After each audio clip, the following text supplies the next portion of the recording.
they reached out to me and they're saying, well, Floyd Mayweather now has joined Terence Crawford camp. Does that mean Floyd Mayweather doesn't like Jaron Boots Ennis? Floyd Mayweather went to Terence Crawford camp to give Terence Crawford advice on Canelo Alvarez. Floyd Mayweather just visited Crawford in camp. Is he going to help him how to beat Canelo, any of that? Why not? He beat Canelo. Bud usually don't smoke guys right off the rip anyway.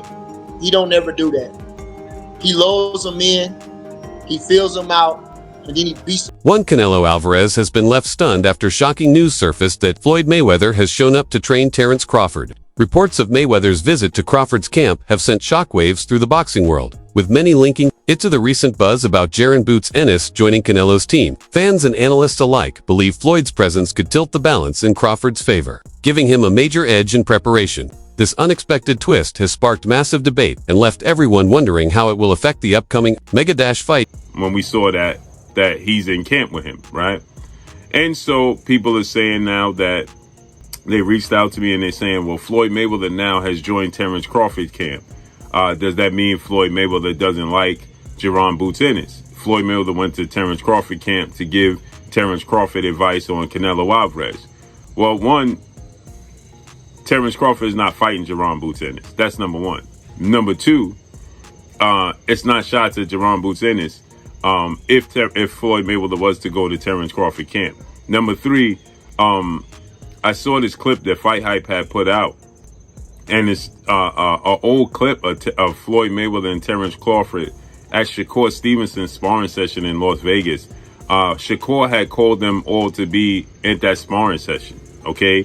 And Floyd Mayweather assisted. Now, Floyd Mayweather took on Canelo Alvarez September 14th of 2013. That was 12 years ago, okay? And so with that said, this one has nothing to do with the other. Floyd Mayweather, from what I'm being told from Terence Crawford's camp, that he has not went up to Colorado and helped Terence Crawford do anything. Okay. Now, I don't know if he's willing to or not. I don't know if Terence Crawford reached out to him or not. I don't know if they spoke on the phone or not. But, you know, it's when you saw Terence Crawford and Floyd Mayweather at the top-ranked gym watching Shakur Stevenson, and they had a conversation with Eddie Hearn. That's very, very old. Okay, that's very old. Now, Floyd Mayweather has stand pat on Terence Crawford is the best fighter in the world currently right now as it stands. Pound for pound, shook the boxing world with a tweet showing Floyd Mayweather alongside Terence Crawford at training camp. The post immediately ignited massive reactions, with many fans and analysts calling Floyd's visit a potential game-changer. His wealth of experience, they argue, could provide Crawford with valuable insights ahead of the Canelo showdown. The timing of Mayweather's appearance has also fueled speculation about hidden motives and strategic moves behind the scenes. Yet trainer Robert Garcia offers a grounded perspective. He reminds everyone that Crawford has already proven himself through years of discipline, skill development, and mastery inside the ring. While Mayweather's presence excites fans, Garcia stresses that no single piece of advice will determine the outcome of a fight of this magnitude. Instead, the real deciding factor will be Crawford's mindset, preparation, and ability to adapt, qualities he has consistently displayed throughout his career. Garcia's take reinforces confidence that Crawford doesn't need validation from outside voices. His greatness is built on a foundation long established. Robert, Floyd Mayweather just visited Crawford in camp. Is he going to help him how to beat Canelo, any of that? Why not? He beat Canelo. Pita, what do you think about this? Mayweather visiting Crawford in camp. Does that help Crawford at all? No, motivation. Mayweather's very charismatic. No, it doesn't make it. Maybe they saw Boots sparring Canelo and they had to respond to that. You don't think so?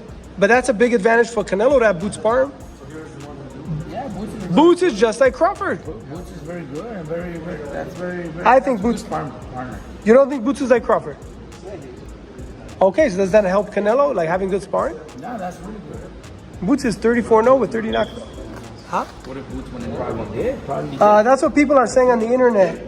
Over the years, comparisons between Terence Crawford and Floyd Mayweather have only grown stronger, with fans and analysts pointing to their shared traits of technical brilliance, patience, and composure inside the ring. Mayweather's past experience facing Canelo gives him a unique edge in offering tactical advice, but for Crawford, such guidance is more of a fine-tuning than a necessity. Floyd can shed light on Canelo's timing and style, yet Crawford's skill set stands firmly on its own. Carrying the label of the next Mayweather brings heavy expectations, but Crawford has embraced that weight with confidence. The question now is whether Floyd's insights can actually tip the scales. In this mega fight, regardless, Crawford's foundation is already rock solid, built over years of discipline, strategy, and mastery. After Terence Crawford's dominant victory in the mega fight of this era, which is Errol Spence versus Terence Crawford, everybody started talking and asking, is Terence Crawford one of the greatest ever? Could he end up retiring undefeated, passing Floyd's record, and being one of the greatest fighters ever? And that performance definitely put him on the right foot toward that direction. But I wanted to look at Floyd Mayweather, who is possibly the greatest fighter ever and was the greatest fighter hands down of the era right before him. I want to compare Floyd versus Terence Bud Crawford. They both fought it at 147. This, in real life, if the eras aligned, could have been a matchup that could have realistically happened. And who would have won? Now, I don't like making these predictions until a fighter's career is fully over because we don't know which direction Crawford's career can go. Looks like it's going to just keep going up, but you never know. So I like waiting until fighters retired. But I want to compare the two fighters here. Look at sparring. Now, guys, I use sparring clips because I cannot use fights. For Al Stanton highlights the remarkable physical sharpness of Terence Crawford, which continues to surprise everyone in his camp. At 38, most fighters begin showing signs of decline, but Crawford remains explosive, fast, and relentless. Stanton notes that the champion still trains with the hunger and drive of a much younger athlete. In sparring, he displays razor-sharp reflexes, precise timing, and controlled power, leaving teammates confident in his readiness. What impresses Stanton most is not just Crawford's physical condition, but his mindset. Instead of slowing down, with age, Crawford keeps evolving, adding new layers to his game. Stanton firmly believes this combination of energy, precision, and constant growth will be too much for Canelo to handle. And most recently just got back from Colorado Springs, Colorado, with training camp with Terence Crawford, and mainly that's why we're here. So if you can, what a lot of people are going to want to know is, how was the experience getting in the ring with Terence, and without giving away situations and game plans and stuff like that, what can you tell us from your experience in that camp? He don't look like a 38-year-old in the ring. I can say that. Experience. I sparred him a few times. Good experience, he's just different, man. His heart different. I really think he's gonna pull this off. So I would say, how long you been coming here? 2 years. 2 years. So I would say about a year and a half ago, he first sparred Lester Martinez, who's on the undercard of Crawford Canelo, and Bomac said to me, he said, regarding Al, he said, hey man, if Bud ever fights Canelo, because that's always for the past couple years, I know it's been in talks, he said he would be perfect sparring for Canelo, but I fought him, so went out there, got that experience. But what does that experience do for you? Do you go in there, obviously you're in there with the best fighter, arguably the best fighter in the world right now, and does that elevate your game to take it to the next step? Next level shit. You turn me up, man. Being with Bo and all them, they made me a better fighter. I up my game. Is there any concerns, like you would say, with Bud, that going into this fight, that some stuff you could say you would hope he stays away from, or? Nope. He put on the size. He's pretty big, and he's been sparring heavier guys. And you feel his power. The guy's a natural. Started his career as lightweight, so you feel his power. Well, obviously you've never been in there with anyone as good as him, because there might not be anyone as good as him. So what really I don't want to say surprised you, but what did you really take note of that, holy shit, this guy is, really good at? Inside camp, Terence Crawford displays the kind of commitment that defines true champions. His training pushes him to the edge, blending grueling strength sessions with endurance work designed to carry him through every round. Sparring mimics real fight scenarios, while relentless cardio routines ensure his stamina never dips. Observers see the seriousness in his approach, no shortcuts, no wasted effort. Crawford understands that moving up in weight isn't just about skill, it demands flawless conditioning. Every sweat-soaked day in camp adds another layer to his vision of victory. His team works with precision, sharpening strengths and erasing weaknesses. This level of preparation shows why Crawford remains a dangerous threat, even against bigger and naturally stronger opponents. Back on your boxing days. There you go. Head forward. There you go, Bernie. There you go, Bernie.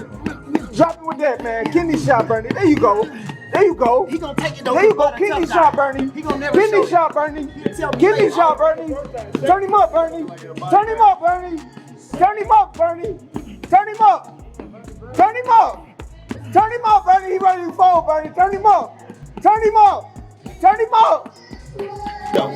Head sword, Bernie. You back. You back, Bernie. You back. Good body shot. Good body shot. Beautiful body shot. Beautiful body shot. Beautiful body shots, Bernie. Nice body shot. Turn him up. Turn him up, Bernie. Turn him up. Turn him up. Turn him up. Turn him up, Bernie. Turn him up. If he dies, he dies. If he dies, he dies.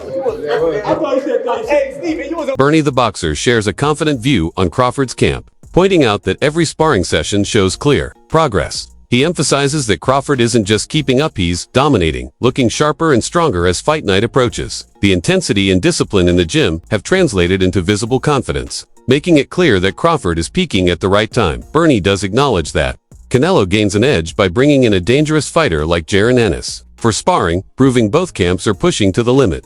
Still, he believes Crawford stands apart because of his unmatched sharpness, resilience, and consistency throughout training. To Bernie, this growth signals that Crawford will enter the ring in top physical shape and mentally prepared to perform at the very highest level.